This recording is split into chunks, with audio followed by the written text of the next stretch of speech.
Today we learned that the Israelites were faithless. They betrayed God and their wives. They were unfaithful to God and their wives by marrying foreign wives and worshipping their gods. They were unfaithful to the covenant made between God and them.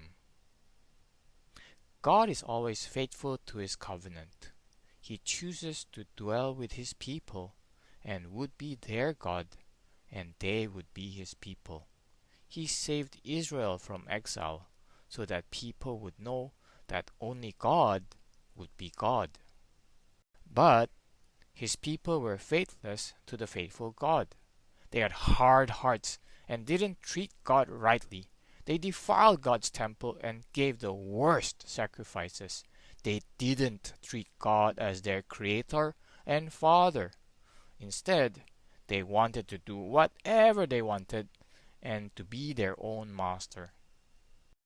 But that wasn't all. When they were still in God's land, God wanted them to marry wives who love God so that together they can raise children who love the faithful God. But many of the men left their wives and married foreign women who honor Baal the idol. And they also joined their foreign wives in worshipping Baal.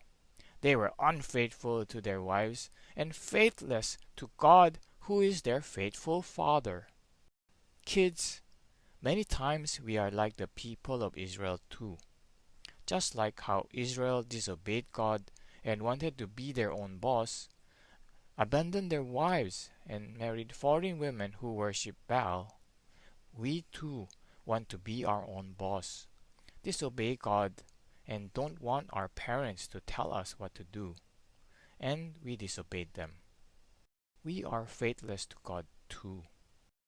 Even when God's people, Israel, were faithless, God is still faithful.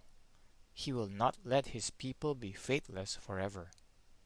God will send His Son, Jesus, to save them from their faithlessness and change their evil and faithless hearts that hate the faithful God to faithful hearts for a faithful God.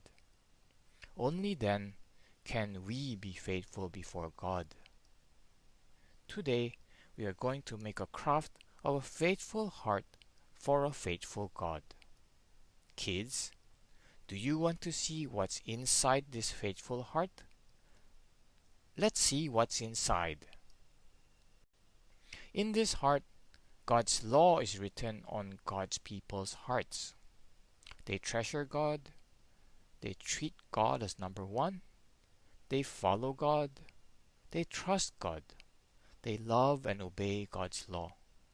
Through Jesus, we will have this faithful heart. Then, God will be our God, and we will be God's people forever.